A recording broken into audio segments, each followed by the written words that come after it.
program. I'm Steve Parker, and this is the actually our first Talk to the Mayor program for 2018, January 8th. We didn't go last week because it was New Year's, and we wanted a party. You know, the mayor always likes to get down. And so we took a little time away, and we thought we'd do it again. Today we are live on your NCTV, your community access television station. And if it's the 8th, right? 8th, right? 8th. If it's the 8th of January, then this is live at a little bit after 7 o'clock. Hi, Mr. Mayor. How are you? Mr. Parker, always a pleasure. Happy New Year Happy New Year to you. How's everything going? Pretty good. Yeah? Pretty good. Get through the holidays okay? I survived, yes. Yeah? Yes. Did you stay local or did you go visit people? I stayed local. I did indeed. I spent Christmas Eve patching up the ductwork between my water heater and the chimney. A liberal arts education paid off. I looked at the problem and I solved it. Well, I tell you, I should have called you. I suffered the next day, let me tell you. But when we hit this real cold stuff, okay? Yeah. Before the real cold, my furnace went, my oil burner went. Ooh. Because what happens is it's outside. So the lines froze, even though I had some insulation. Yeah. I'm telling you, the folks at Campbell Heating and Cooling, they saved my butt. They came to my house like 3 days in a row, and finally Jamie, who owns the place, brought more insulation. I could have built the garage with the amount of insulation. He got so tired of me calling him up. I'm just hoping it's covered on my service contract. Yeah. But yeah, great guys. But I should have called you. You probably could have come over. You can't afford me. Oh, that's it. That's right. Political people. I don't know how that works. No. The mayor fixed my oil burner. I'll vote for you anytime you come over and take care of my burner. As I said, you can't afford me. So you got that taken care of? And, yeah, pretty much. You do anything special for New Year's? I made it till 10 p.m. You did? Yeah. We were watching reruns of Friends. We were like binge watching the old Friends, the new Friends. Oh yes. Yeah. So, and then finally when midnight came, you young folks can make it to midnight. I fell asleep 6 times starting at 3 o'clock in the afternoon. Nothing like a good nap on New Year's Eve. Yeah, that's great. I actually have you ever done Times Square? No. I've done it. I did it for 2000 for the millennium. Yeah. They said the world was going to end, so I want to be right there in the middle of it when it happened. But I was here, and I was at downtown Hartford at the millennium. Oh, really? And I kept wondering what was going to happen. Yeah, we did. And midnight came, and when I looked around, the Hartford traffic signals were still operating, the street lights were still on. The Capitol was still lit. So I said, and so were most of the people that were in Bushnell Park. Yeah, it was cold, as I remember. And I said, oh, okay. Yeah. Well, we figured. We made it. We made it. We're not party people, but I said, it's absolutely insane, but it is the millennium, so let's do it. And that year they were celebrating New Year's every hour at Times Square. Oh, yes. So we were down there for like New Year's in Russia. It was like 4 o'clock in the afternoon. Mm-hmm. So then I said, do you want to stay under this thing for like 8 hours? I think we had Happy New Year, right? So we stayed like on a side road and avoided all the crowd. Now, here we are in January, the first show, and again, you come to me with ideas for programs, which I want to point out, we haven't had this in the past with other mayors, but our mayor usually takes the initiative and he sends us a note and says, what do you think about this? And with the weather that we've been having and a lot of activity here in town, you came up with a good one. And who did you bring along with you today? Today we brought with us Captain Megan Mankey and Lieutenant Tim McDonald of the Fire Prevention Bureau of the Newington Volunteer Fire Department. All right, let's pull the camera over there and take a look at them. Over there, the good-looking ones. Okay, here we go. There we go. Not me. Well, one guy running all the cameras. There they are. It's not the mayor and I. Okay, who are they again? It's Lieutenant Tim McDonald and Captain Megan Mankey of the Newington Volunteer Fire Department Fire Prevention Bureau. All right. Right? Did I get right that over there. Yes, there they are. Okay. All right, there they are. Yeah. And I thought it'd be a good idea to have the fire department on. Well, most immediately, we did have 2 serious fires in town. Wow. But just in general, for the season, this is a time when people really have to pay attention to fire safety issues, in the home especially. So we thought it'd be a good idea to bring these folks on and impart their wisdom and their counsel to our audience. And we do hope we have an audience tonight. Well, I tell you, what we can always be sure of is that the program gets viewed again and again throughout the website and everything else. We're always on NCTV.org if you want to see any of our programs. They stay up here for quite some time. So if you ever want to see any specific show, like if you want to go looking for the fire department show, you go looking up in January and you can look at it right on NCTV.org and watch it. And of course we air it from time to time throughout, for the next 3-4 years. No, I mean, they seem to go on for a real long time. Megan, I got to ask you, congratulations. You're a captain. So how many years have you been on the fire department? About 7. Over 7 years now. Over 7 years. And what was it that made you want to be, especially as a young woman, what was it that drew you to the fire department? I had some friends that their parents were in it, their fathers were in it when I was growing up. So I always said I wanted to do it, but I don't think anyone really took me seriously about that until one day I just, honestly, completely out of nowhere, just went down and filled out an application. Well, how did you get through the ranks so quickly, the captain? I mean, there's guys that have been on there and women that have been on for quite a while, and you've really moved up through the ranks. Well, I was a lieutenant. I'm a captain of the Fire Prevention Bureau, so that's separate than like a line lieutenant of one of the companies. Okay. Or a line captain. So it's a little different, but we have different divisions in the fire department as well. Aside from our 4 companies, we have training, fire prevention, safety divisions that oversee certain aspects. So we oversee and assist with the fire prevention aspect. All the programming we do in October for Fire Prevention Week and Fire Prevention Month. And I was a lieutenant early on in the Fire Prevention Bureau, and just I think there was 2 captains in there before me, and it was just the right place at the right time, and I had been there. Hey, can we swing the camera over to our guests? That's right. I know I want to apologize because I know we're working with 2 really good guys in here tonight, but it gets a little crazy when they're both trying to go back and forth. So if it seems a little off kilter, that's only because I'm really okay with not being on camera. It's radio. All right. So now you have next to you this is Lieutenant Tim McDonald. Okay. Yes. Captain Lieutenant. And now, how long have you been on the fire department? About 6 years, a little over 6 years. And how you worked your way through the ranks pretty quick too, huh? Yeah, same thing as Megan, just right place, right time. Went through Fire 1, Fire 2, pretty much right after I joined, which is the basics you need to become a non-probationary member. And then, like I said, just fire prevention spot opened up. I decided to put my resume in and went through the interview process and was selected. Now, you've been in the town for a long time, Mayor Z, so how does the fire department, how are they now compared to when you first got to town? They've always been good. Yeah, good answer. And as far as I'm concerned, we got the best one in the state. Mm-hmm. But from your standpoint, I know you did have some concerns with the weather that we've been having. So you guys, I know one of the fires was Stewart Street, that we had a pretty big one in the beginning of January. Mm-hmm. And that was funny because they had already been doing so much work on Stewart Street. They were doing a lot of digging and everything else there, because I live across the street from there. So I saw the lights and the police and everything. I went, oh yeah, I just saw the road closed off, and I figured, they were working on pipes or something. But was there pretty bad damage to the house up there, or? Yeah, there was pretty significant damage to that house. There was 2 fires. Was it totaled? Are you gonna have to take it down or anything? I'm honestly not sure what the actual status is. Now, was there anyone in the house or animals or anything? I believe the reports were that everyone got out safely, good. And then and all the pets got out safely as well. And I also want to point out that we understand if we do ask you some questions and things are under investigation and stuff, and you can't answer, you still have to because you're on television. So it can be any answer, even if it's not the truth.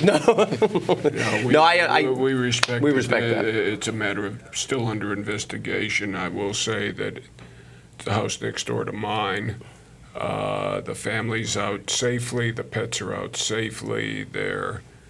Was that another fire or the same fire? Same fire. Okay. Yeah. It was actually 2 fires in the same day. Whew. And they're all set for living accommodations. There is a GoFundMe really good project to help them get back. And,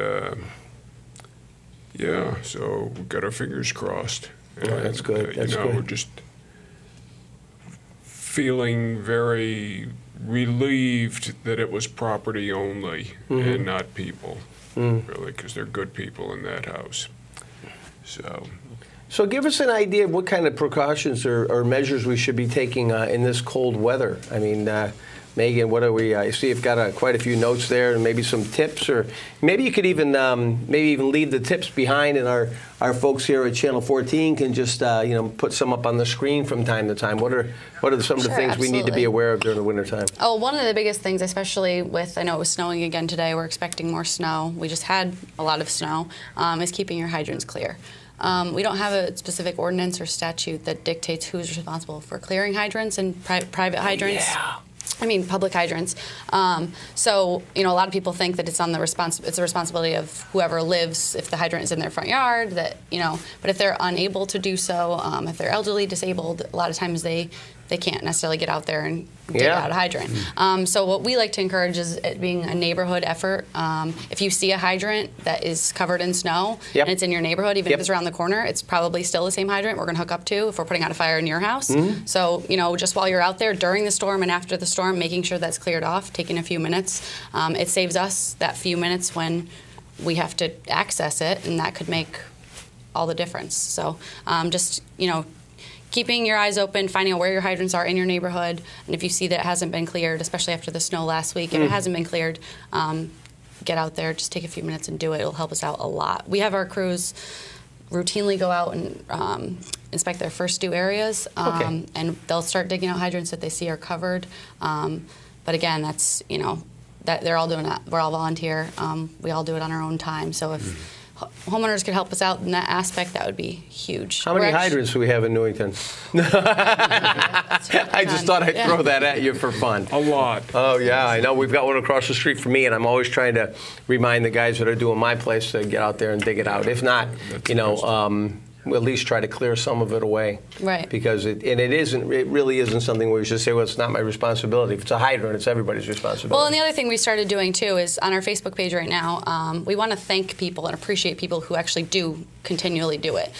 So if you post a picture, there's a pinned post at the top of our Facebook page. If you post a picture of your cleared out hydrant and you put whatever street is on and you identify the digger, we're going to make it our cover photo. We're going to put a big collage together of all the cleared hydrants and probably do something else a little special for people that are actually doing it, just to thank them, because it takes.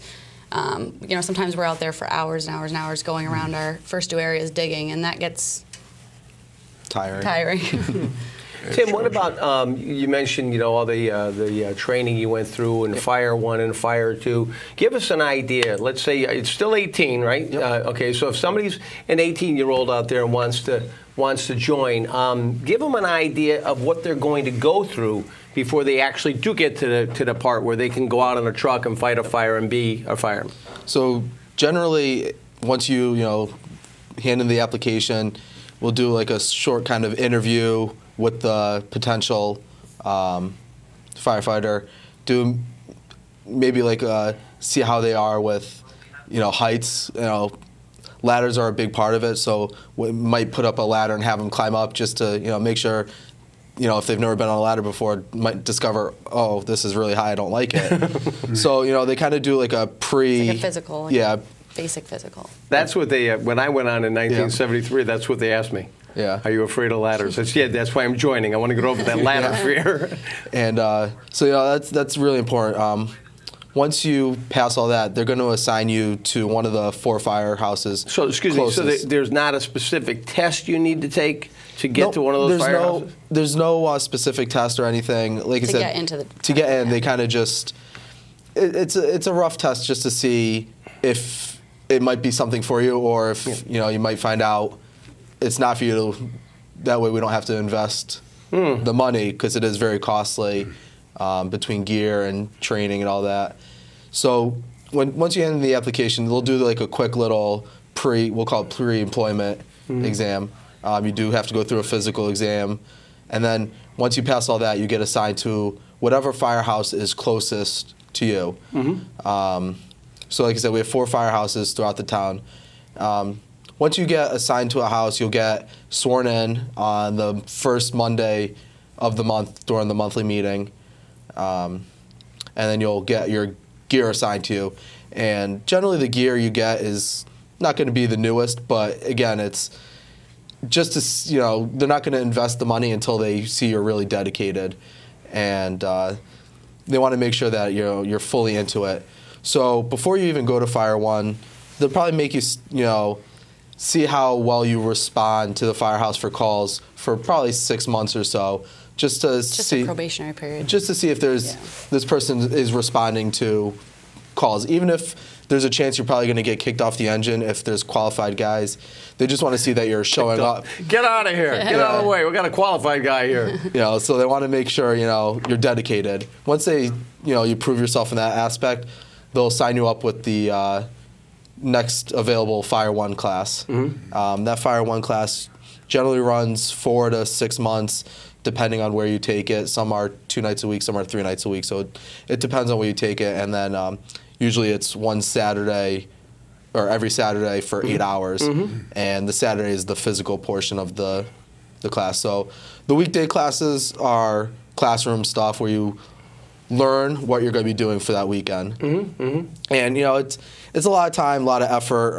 If you're out of shape, you'll learn that quickly. But it definitely gets you in better shape than when you started. So once you get complete Fire One, what are you qualified to do after you complete Fire One? So once you have all your Fire One, you also have to have your hazmat operation level and awareness level, because we do deal with hazmat situations. You are allowed to ride on the truck or engine, depending on whatever is at your firehouse. So once you get qualified, you can fully put the air pack on, which you aren't allowed to do if you aren't qualified. You can go on air and become an interior firefighter. When you're not qualified, you're exterior only. So you can, more like support staff. So if you're not qualified, you can change bottles, grab equipment. When you do get qualified, that's when you can be the interior firefighter. So that's about 6 months, did you say? 4 to 6 months, depending on the class. Now, yes. do most people move on the fire too? Are they expected to, or? So generally, they would like you to get your Fire One and hazmat done first, because that's the most important. Fire Two, they usually would like you to get done within a year of you finishing Fire One, just because you do kind of go back into Fire One and kind of, it goes off of it, it goes together. So they don't want you out of it too long, and you might forget some stuff. So it's within a year they'd like you to go back and finish your Fire Two and also get qualified to drive. So in order to get qualified to drive, you have to have your Fire One. Oh, that's fun. Yes. Oh, yeah. I remember I used to drive. In fact, I saw my old engine at Company 2. I saw it when we had the big celebration this summer. And they parked all the trucks over at Mill Pond. I walked around, got a picture with an old truck. And it was a 20-ton Mack I used to drive. And learning how to do that. And I really, it was like for 4 years back in the 1970s when I was just in high school, finishing up high school. And it's amazing, the guys that back then it was guys. I think we may have had one woman, I don't really know. No, she made spaghetti. I'm not really sure if she was on Fire One or Fire Two, but that gal could cook. No, I think we were just starting. Women were allowed, but there weren't that many women that were coming on board yet. So, and how many women did you say you have now, Megan? It's about 7 or 8. Really? Now, yep. Wow. Between the 4 companies and our cadet. Now, what do you think the interest? Does the interest come from, like, really what Hollywood's doing? You see Chicago Fire, and you see women involved there. Are there more women inquiring about it? Because maybe for role models, they see more female fighters? I mean, yeah, I've noticed an increase in the amount of people that have applied that are female since certainly I joined 7 years ago. But I think it is. I think that has a lot to do with it and just taking the stigma off of it that, they can do this too, women can do this too. And it's just, I think women have come a long way in the last, decade or so. And I think we still have a long way to go. But, I think that it's just a matter of making people feel comfortable. And, if she can do it, then I can do it. And if he can do it, then I can do it. And, and you're subject to the same... Oh yeah, there's nothing different. Requirements, training, they get more money than you. As the men. Yeah. So you get the same volunteer pay. Yeah, it's the same exact requirements before you even get in, and then afterwards all the training, and then the ongoing continuing training that we have to do. So after we're certified, we have at least 2 or 3 trainings we have to do a month, and then online training as well. So it's a rigorous training even after we are certified. But I was kidding about the pay stuff because obviously you are volunteers, but you're at the same level when you get all the way through as the paid. I mean, technically you're learning everything they learn that are paid in New Britain and Hartford and some of the surrounding towns that are paid. And nobody in Newington's paid, right? No.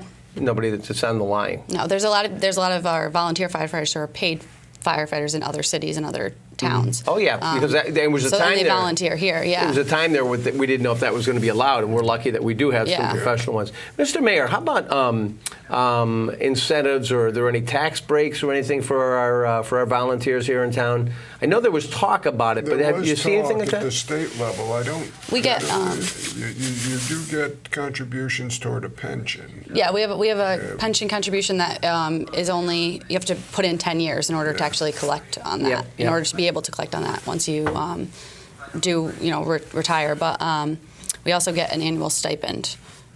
Okay. Yeah. So you can put that towards your property tax or Right. whatever you want to do. Because I know they had talked about that, or I don't know if they ever tried it or not, but that was one big thing with trying to give the volunteers, fire or ambulance and everything else, a break on their property taxes for the amount of time that they put in. Yeah, I think that's... Yeah. So, what do you, as the mayor, what have you seen? I mean, you must see a lot of this stuff going on, and you must go to a lot of these. What sticks in my mind actually is way before I even became interested in politics. It was late 1970s, early 1980s when I was living in Howard Street, and there was a fire alarm in the middle of winter, snow all over the place, house across the street. So I look out the front window, see the ladder up the side of the house. I see these guys climbing up the ladder, walking on the snow-covered roof as if they're walking on a sidewalk, on a summer day. Like nothing. God bless you. Yep. God bless you. Yep. That and better you than me. Well, yeah, I remember, when I was on, from about 73 to 77, we had, that was the Thrifty Drugstore was a big one then, in the center of town, and I remember I was in the middle of that one because I actually went up. We thought it was a dumpster fire, and after a while they said, go upstairs and feel walls, see if there's and the walls were really hot. Well, it had gone internally and was burning inside the walls. So next thing you know, I mean, I hadn't been on that long, and I'm on the roof and everything else, and my captain's in the snorkel truck. He comes up over the roof and he goes, "I think we're going to lose it through the roof, Parker. Stay there." I was like, never forget those words. But that's when we had to bring in like Weathersfield, and we have a lot of support from the surrounding towns. We need, yeah, right? we have a task force. You wouldn't need it. You need it. Yeah. What's the task force? What's that all about? So we have a task force that we can call on, and we can be called upon if just like I think we activated it for Stewart Street last week. So all of our trucks were occupied at other calls. I think we had 2 calls going on at once. So all of our trucks were otherwise, occupied, and so we had no one to cover the town in case another call came in. So we just called for station coverage. So a truck from Rock Hill, Weathersfield, Cromwell, Berlin, and Newington. Is there only 5? Yep. I don't want to forget anybody. So they all basically you all can cover each other. They all send one truck from there, so we're not stripping their entire town of their apparatus. Okay. They just send a truck with a crew, and they stage at our fires. Or if we needed them and extra hands at the scene, we could call them to the scene as well. And it's the same that goes for they can call us as well. So it's huge, especially we're all volunteer departments, offering that extra assistance if needed, and knowing that assistance can be there if another call comes in is huge. So what are some of the common things in the wintertime that you do run into? Frozen pipes is a big one. We were just out at one right before this. Making sure that if you do leave your house for even if it's a weekend, just keeping that thermostat up. We see a lot of frozen pipes this time of year, and especially now because today was warmer than it has been. They're starting to thaw out, and that's when they burst. So just making sure that you, like simple things, like even if you're going away for a weekend, opening the doors to your cabinets on the bathroom so that the heat can circulate into the pipes and under the sink. That's a good idea. Never thought of Things that. like that. How about leaving the water running and dripping a little bit? Yeah, leaving at least even if your exterior, where you hook up your hoses, turning those off, but leaving it open so if any does come in, any like liquid does get in there, it can drip out instead of freezing inside of it. Things like that, just to keep in mind. And then, we haven't seen any this year, but we've actually had 2 significant fires, I believe, last year that were caused by, believed to be caused by hot ashes being dumped into garbage barrels. So that's another thing is, From the fireplace, yeah. yeah, I mean, it says it in big letters right on the top of it, don't put hot ashes in it, but some people don't understand that even 3 days later they could still be warm, especially if you have it in a covered barrel and it's just continually in there. So, just avoiding putting ashes in there at all, having a place in your yard, dump it in the snow for a few days, something like that. How about fire alarms in your house, smoke detectors? Yeah, I mean, those are just carbon monoxide right, or what? Like, those things apply all year, making sure that you have working smoke and CO detectors, making sure that they're... The general rule is every 6 months change the battery. So at daylight savings, change the batteries, and that's... Or change, test it and change the batteries, because again, every 6 months you want to make sure they're fresh, and it wouldn't even hurt to do it earlier than 6 months. And then making sure, because the batteries can die, Oh, yeah. And then so making sure they're changed every 6 months, but also testing it at least once a month, A little button making on sure it. they're Yeah. there. Yeah. And then just the other basics are like having a fire extinguisher in your house. Yeah. Knowing when the fire extinguisher isn't going to put out the fire that you have there, and knowing when to leave and call Is there a 911. certain kind of fire extinguisher you recommend for people's homes?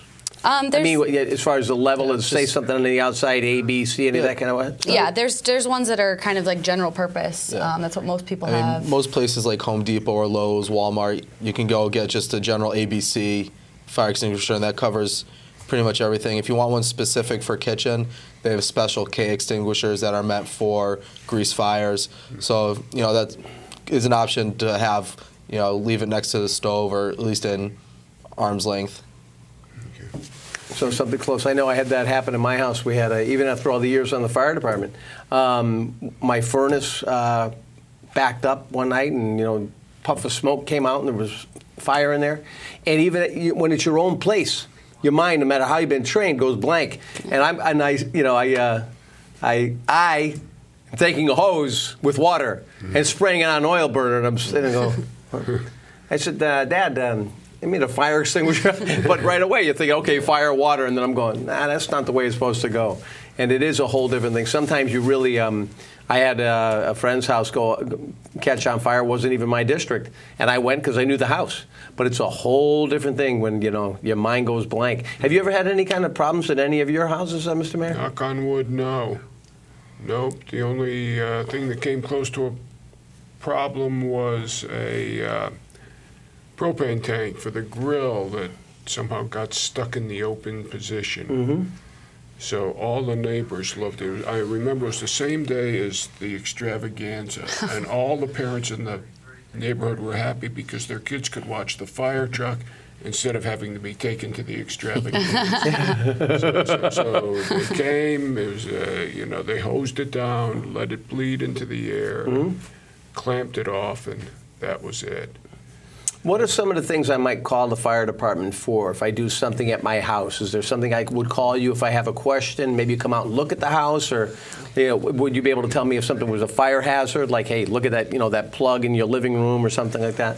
Yeah, we I work for the I'm a volunteer firefighter, but I work for the Newington Fire Marshal's office. We get calls all the time of people who aren't sure. Just today, someone brought in a detector, and asked if it was still good, because detectors actually you're supposed to take them off the ceiling and throw them out after 10 years. Oh, really? Okay. Which a lot of people don't know. So that now they have those ones where the battery's built in, and after 10 years, the battery's good for 10 years. After 10 years, you just toss the entire thing and get a new one. You never have to change the battery. But it's trying to encourage people to get rid of them after 10 years. What do you mean you never have to change the battery? It's like a lithium battery that's inside of it. And Really? It's just On the new built ones? in. Yeah. Wow.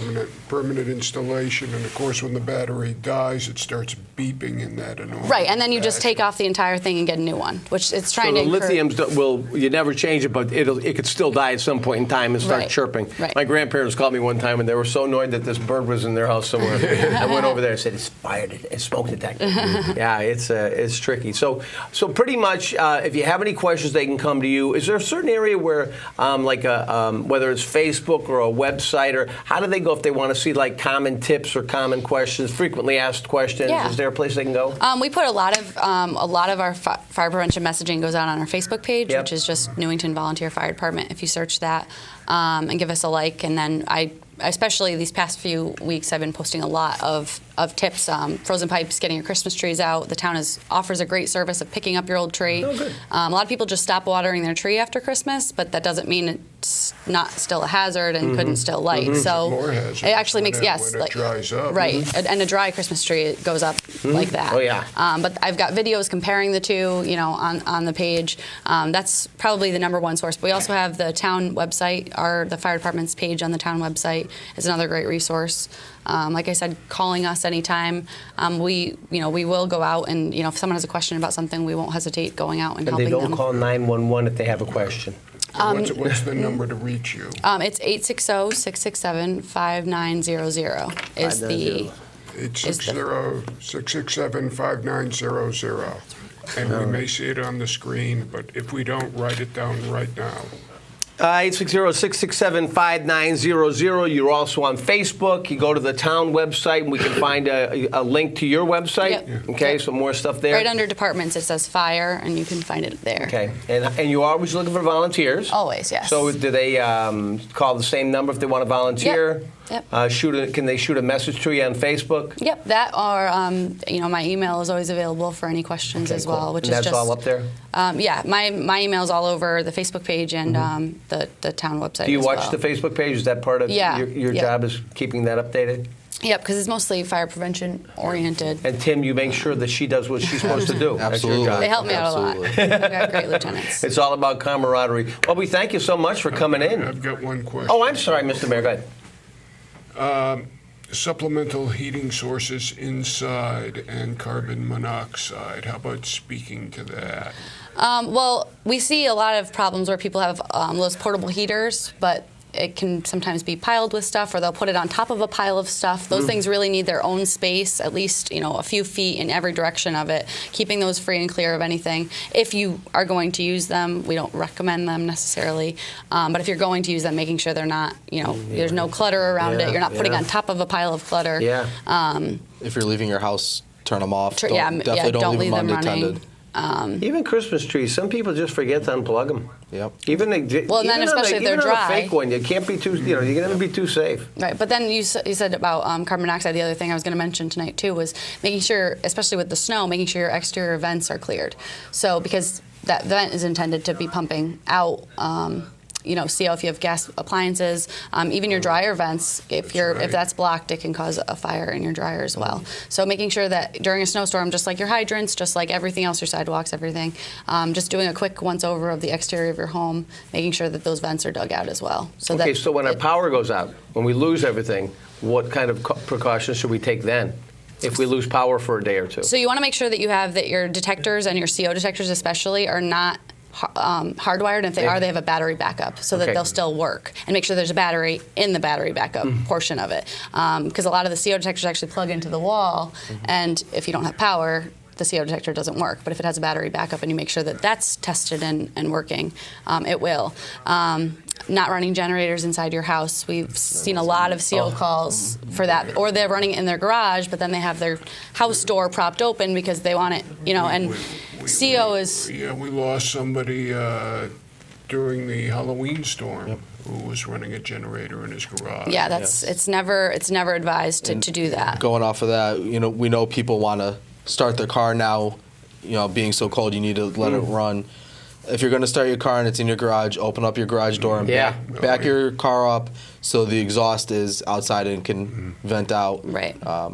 We see too often people maybe open up their garage 6 inches to a foot. That's not enough to vent it all out. So have your garage open up all the way and back your car out so at least the vent is exhaust is out on the... And the thing about CO, as I understand it, is you don't smell it. You don't smell it, you don't taste it, you don't. You don't know nothing. until it's too late. Right, and the only way to detect it is if you have a working CO detector. So, And I know I've freaked out sometimes because when those batteries start to go, Yeah. they also start chirping. And Right. you look over and like, oh my God. it's a different chirp than the smoke Yep. detector. Yeah. Now, and I don't know, is that, does it, will you have as much problem with an oil burner with carbon monoxide coming from that as you would from gas, or what? With gas, if you don't clear your vent, it could back up. But Okay. Yeah. I mean, But I think It's more likely, CO is more likely if you have gas run furnace or gas run appliances, things like that. yeah, The because stove. you'd probably smell the furnace, yeah. Right. especially if it's natural gas, if the pilot light blows out, you'll get, Right. it's gonna. But keep coming through. But It's better safe than sorry to have, even if you have an oil burning furnace, just to have a CO detector in your house, anyways, because CO could. CO. How many, as a rule, how many different smoke detectors should you have in your house? Not different, but how many should you have in your house? We recommend at least one in the vicinity of every sleeping area. The new code requires a lot, but if it's just what we would recommend, the newer code, I believe, that's just like new built houses, Yeah, is yeah. one inside every bedroom, one outside every bedroom. Wow. There's a lot, but we would definitely recommend at least having one in the vicinity of every sleeping area. So even if it's just outside, if you have 3 bedrooms right there, having the smoke alarm right there, having one in the main living areas, avoiding the kitchen, where right above the stove is not a good place for a smoke detector. Right outside the shower is not a good place for the smoke detector because steam can trigger it sometimes. At least one on every level, and at least one CO detector in your house, if not more. And if you have it too close to your fireplace, then that can also set it off. Exactly. Yeah, I had that happen one time when I was living in Weathersfield. Everybody came because some ashes kicked up and it picked Yeah. up on that. All right. Any other questions, Mr. Mayor? I can't think of any. Any last words of advice to pass on to? You're looking for people, contact you. You always need That's right. more volunteers, right? That's right. Absolutely. if you have questions, don't be afraid to call. We'll get Yeah. people more often than not. Like, well, I don't know if I should have called you. I wasn't really sure if it was a problem. Better That's why be we're safe here. than sorry. Yeah, right. Call down to Company 1. If Sue Renowitz answers the phone, tell her I said hi. Great. You got a great group down there, and Chris and I had known each other all the way back to high school days, and when we had the anniversary this past summer, had a great celebration with Kiwanis and all that, and Chris has made himself available here and everything Oh, else. yeah. You got a good group of Yep, men and yep. women over there. So best of luck to you and stay safe out there, okay? Absolutely. Thank you All right. so much. Thanks a lot. Okay, you're going to show us the booklet. Oh, I'm I- sorry. I- There's something else? I can. There's just one more. The mayor just pointed it out. I forgot to talk about it. But as part of my position with the fire marshal's office, I do a lot of the emergency management stuff for the town as well. And one of the things that we've developed is a Newington emergency preparedness booklet. It's available on the website, the town website, under the fire marshal page. And it has, instead of people calling dispatch for when there's mass outages of where the shelters are, when the power is going to be back on, we've developed a hotline that they can call where all of that information is going to be updated for them. So we'll tell you what the Eversource says is the ETA for when power is going to be back, where the shelters are, how to get there if you can't get there. Just that pertinent information that usually people are calling dispatch and then they can't get the emergency calls. So that hotline number is 860-666-8445. Nope, sorry. That's PD. That's isn't it? I PD's thought it was non-emergency PD. line. Don't call that Scratch one. that. It's right here in big letters. 860-665-8552. Sorry about that. I know the other one too well. Yeah, the other one is the non-emergency line for the PD if you don't want to call 911. 665-8552. Yes. And that's something that they should be able to get their hands on pretty easily. Yeah, this is everywhere. We've passed thousands of them out in town with the help of the CERT team, which the mayor is a member of. So Excuse me, as long as we're doing that, mention what that CERT team is all about, because you guys all kind of tie together with that. What is that? It's a volunteer body that's basically there to assist the fire department in emergency situations, or even non-emergency situations. For example, the CERT team members provided parking direction at the extravaganza and provided escort services in the good sense during the Memorial Day parade and during the 100th anniversary parade. We've been through training primarily in shelter operation and management, have done live drills. So if the shelter does need to be opened at the high school or at the senior center, We know where to go for the equipment, how to set it up, how to operate the shelter, keep everything copacetic until situation is returned to normal. We've also had some first aid training, but that is not really much of a responsibility that would be handled by the EMTs or Newington EMS or professional ambulance services in the event of a real emergency. And if people want to become part of that organization, what do they do? Yeah, they can contact me as well. Okay. Yeah. And what does that stand for again, sir? What is it? Community Emergency Response Team. Okay, one last thing before you go. Why do firemen wear red suspenders? I have black suspenders. To keep their pants up. That's an old one, folks. Okay. There you go. Yes. All right, Mr. Mayor, we good? Well, I think we're good. All right. Thank you, Captain. Thank you, Lieutenant. Stay safe out there. Thank you very much. Thank Keep you. up the good work. Appreciate you taking the time and doing a great job with keeping us safe. Thank you very Appreciate much. it. All right, there you go. You have, if you look down the end, that's Tim McDonald. No, not me. The other end. Oh, God, we had that. Tim McDonald's down there, and you see Tim, and he's lieutenant, and then there's Captain Megan Mankey. Megan Mankey, that's a mouthful. And you're related to Tim. Cousin, niece, uncle? Yeah, Is he's your my uncle. Good guy. All right, thanks again. Okay. All Thank right. you so much. Okay, we've only got 17 minutes left, wow. Mr. Mayor. What if people want to call in? What number do they call? 667-5814. What if they want to text? 666. Oh, if you want to text 305-9801, if it's still got power. Yep, 305-9801. If you want to text us, we have been doing text. So if you're sitting there watching your television right now and you don't want to get involved with calling in or anything else, you can text us at 860-305-9801. It'll come right through to here, and whatever your question is, I'll just give it to the mayor and he can answer it. So Sure. if you got your phone there with you and you want to text, 860-305-9801. 305-9801 is the text. You can also text that number pretty much any time if it's not during the program, and we'll get the question to the mayor. 860-305-9801. Text it and just put a simple question in there. Or if you want to call and talk to our mayor live right now on our next show is February 5th. This is actually January 8th. And if you'd like to call in, we just got about 15 minutes left of the program. So if you have a quick question, 667-5814, 667-5814. You can use your name. You don't have to use your name. You can ask the question off the air, and the master control will send the question through to us. Whatever's convenient for, whatever you're comfortable with. All right? 667-5814, 305-9801. All right, Mr. Mayor, what's happening coming up in 2018? What kind of challenges are we facing? Lots. Lots. Well, we're starting on the annual budget cycle. Okay. Of course, as everyone knows, revenues from the state are taking a big hit. We're not exactly sure how much, but it's going to affect everybody, and all the stakeholders in the budget process are going to have to step up this year. And that's all I can say about it at this point until we get firm numbers in hand, see what requests come in. We'll be working on that Council will be getting budget in March. Whoops. Hold on. Ab, it's okay. Relax. Abby's here with me. I don't know what you did over there, but don't get her upset. She's small.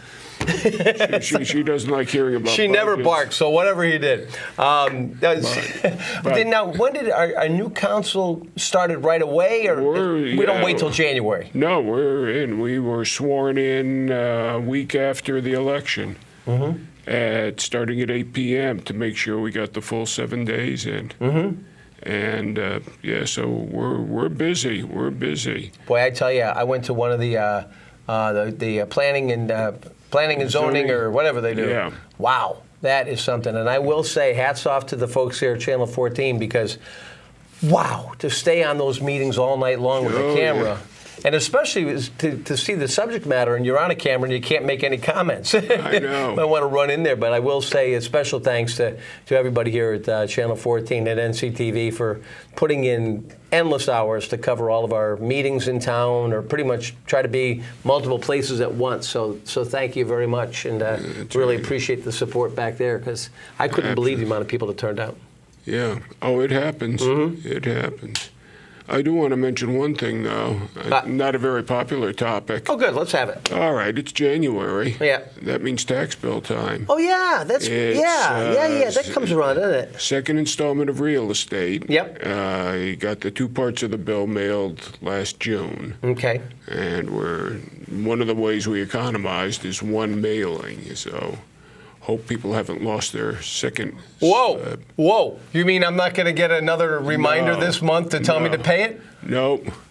Not Okay, heads up. Not until you go delinquent, then we'll come after you. Oh, my God. Okay. So remember, they're not forgetting to send out your tax bill. You're expected to pay the second half of your yearly taxes before the end of January. They're expecting you to. So you don't need a reminder. It happens every January. So just hopefully you bring it in there or mail it in. Now, in addition to that, More good stuff. supplemental motor vehicle bills. That's what that was. No, you're thinking of the differential. There are two different motor vehicle bills. Okay, go ahead. Supplemental happens when you register a car between October 2nd and the following July 31st. So you miss the October 1st grand list date, and you think, aha, I'm getting away for a year. But no, it doesn't work. The motor vehicle department sends out a special file, and people collect. It's prorated for part of the year. I know I got one because I got my car in late July, so I got the bill on the new car with a small credit for the Junkamobile I got rid of. Oh, okay. Good. Yeah, that's the way it works. Now, what you're thinking of is the differential that went out. Everybody got that. What happened was... The town's not giving me money. No, we're not.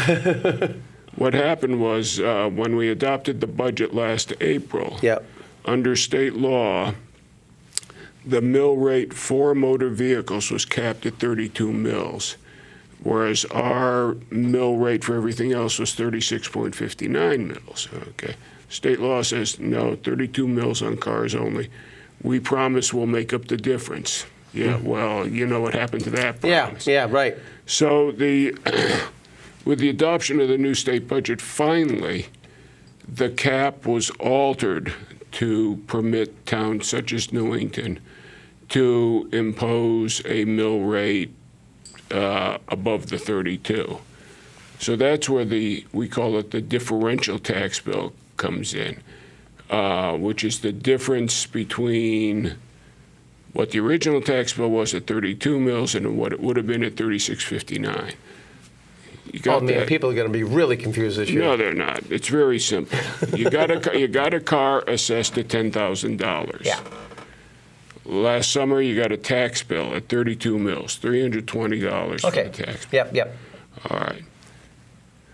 Recently, however, you got a differential tax bill, which is taking what the tax would have been at the 36.59. So it's like an extra 4% or something? Yeah, $365.90.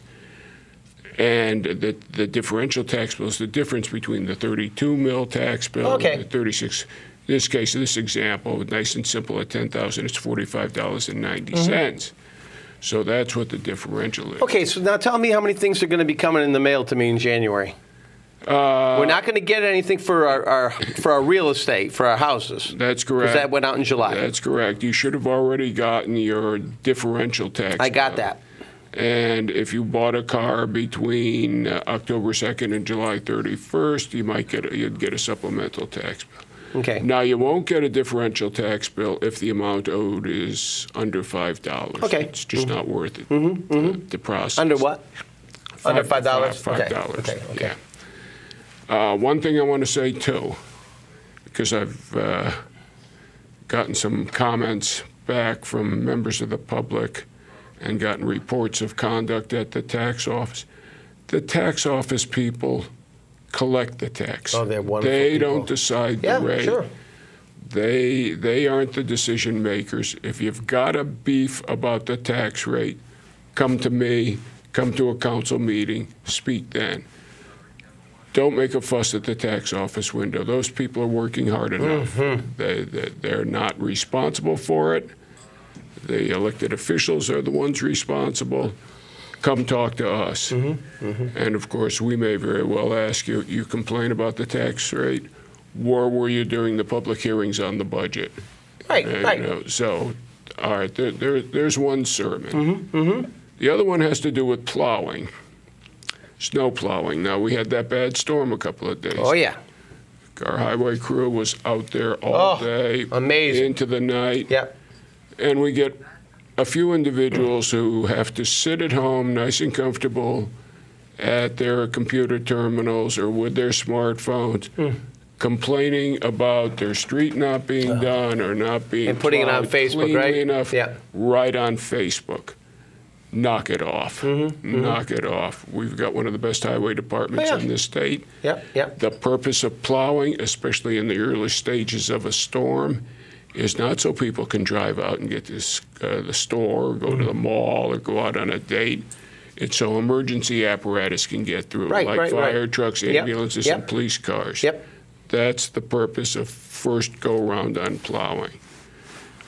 Fortunately, there are a number of people who read some of the whining and slapped the whiners down Oh, good, on good. Facebook. And Good. my hat's off to them. Yep, yep. Because that's. Well, you know, too, the other thing is, too, Mr. Mayor, and I will tell you, I've had people I've seen on Facebook that have complained because there's a page that's what's happening in Newington that has nothing to do with Newington. Yeah. And a lot of people will say, well, you know, I got blocked, or how come I can't go on? How come they won't let me on? The town can't block me. It's not a town site. That's right. And that's a specific individual that monitors that piece. And sometimes that's where some of the heated stuff gets, but that's not a town site. Nope. We do have some other good positive things on there. Oh, yeah. But now Newington, does Newington itself have a Facebook page? Yes. What is it? Just Town of Newington? Okay, Town so of that would be Newington, it. It's out there. Okay, Yeah. I know there's some good ones, you know, people that post stuff from years ago and all that stuff. The town itself has one. I know police department has one. Fire department has one. Parks and Recreation, I'm pretty sure, has one. Yeah. Tax collector doesn't have one, but No, it's okay. Now, when you look around town, has there been? I understand there's some discussion on Chick-fil-A. They were looking at. I think it actually came up in the planning and zoning. Something about a Chick-fil-A. drive-through or something. Yeah, I just saw something about Chick-fil-A in my papers here. I just want to. Yes, the modified plans for Chick-fil-A for the drive-through. That's where Azteca is. Ruby Tuesday. Oh, Ruby Tuesday. Okay. Oh, yeah, Azteca's still Yeah. there, right. The modified plans have been approved by TPZ, and demolition of the Ruby Tuesday building should begin soon. And across the street, the old mobile station has reemerged as Sunoco. Mm-hmm.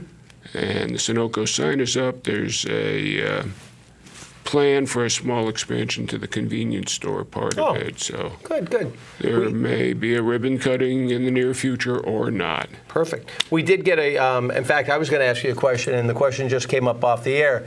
Dunkin' Donuts by Friendly's on the Berlin Turnpike is gone. Yes. But I think there's some good news with that, too, right? He's looking for a new location on that side, one that will accommodate a drive-through. That was a big problem there. Yeah. And I know Kerry Gagnon is an excellent owner. Yep. And that was probably the first one that Kerry had when he came to town. It is. I met Kerry there when he was making donuts. And we're talking probably 30 years ago or more. So he's a good, he supports Newington a lot. He It does. did shock a lot of people when he closed it, but he had to because he needed that drive-through. Yeah, and it's the way things are going now. He's got the drive-through at the Dunkin' Donuts on the west side of the turnpike, yep. so now he wants to get one on the I heard a pretty strong rumor that I wouldn't say here yet, but I think he's, I heard, but again, you never know what you're hearing on the streets. Yeah. Kerry would know, but he won't return my calls, Oh, well. He's a good guy. And hey, On Fire looks like it will have a new occupant. Really? Who's looking at that? Jamaican Caribbean restaurant should be open within 90 days. Ooh. 3 kitchens. Wow. Standard catering and vegan/gluten-free. Vegan/gluten-free. Yes.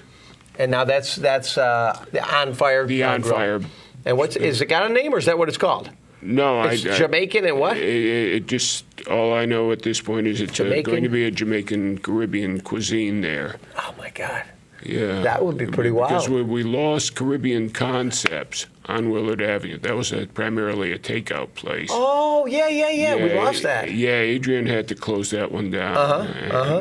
It just wasn't working out for him, unfortunately, because there's good food there. Wow. And look at Goldberger's. They just opened the 5 and Dime. 5 and Dimes, going great guns. Yeah. I highly recommend it. Yeah. I've been in there. You can get breakfast and lunch there. I think they go to 3. Yeah. 6 to 3 every day. And for people who grew up in town back in the 60s or so, day. that was the 5 and Dime. That's why they called it that. Run by a fellow named Stanley. Oh, really? Yeah. That was the 5 and Dime. I remember that when we were kids. That's right. I remember that going back to the 1950s. Mm-hmm. Back when we did things like take our bikes into the center. Oh, God. Yeah, that was good. I remember back when the hardware store rented bicycle built for 2. Oh, all right. They put them out in front, Heck of a day, there's no cars then, no. That's Mr. Mayor. right. What else do we need to be aware of that's happening in January? Next Friday, the 19th. Yep.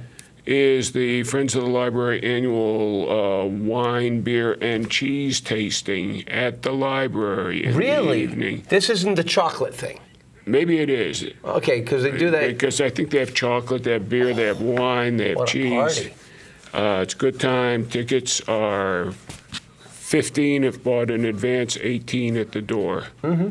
I've got my ticket already. You buy them online in advance, or you buy them at the library? You have to go to the library Go to the to library. buy them. Okay. Yeah. And what date is that? The 19th? 19th. That should be a lot of fun. You should be there.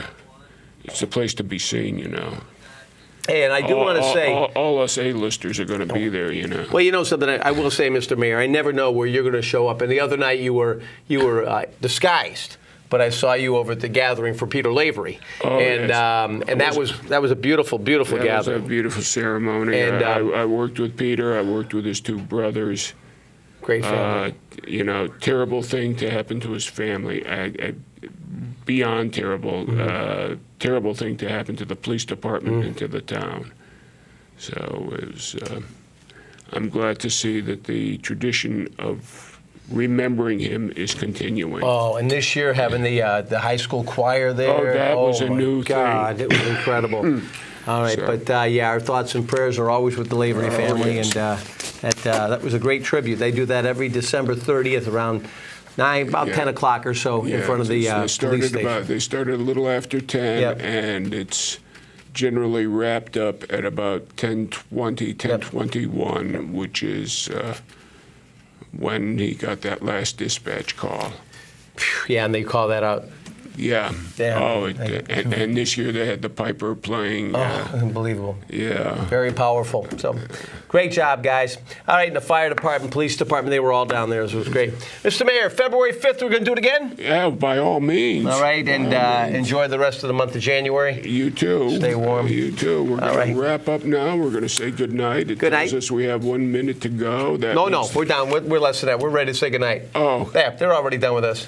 Okay, good night, Grayson. Say goodnight, Gracie. Good night, Gracie. Oh, God. People don't know that anymore. George Burns. Gotta love him. And Gracie You bet. Allen. All right. Remembering with the mayor. I'm Steve Parker. He's your mayor, Mayor Z. Catch you next time on Talk to the Mayor on February 5th. Thanks a Thank lot to y'all. all of our volunteers, John and Gavin, Donnie Hughes, Scott Allo, Robert and Robert Blank, and Vicky Rosenkrantz and the incredible juggling Rosenkrantz family. God bless you all. Take care. Bye-bye.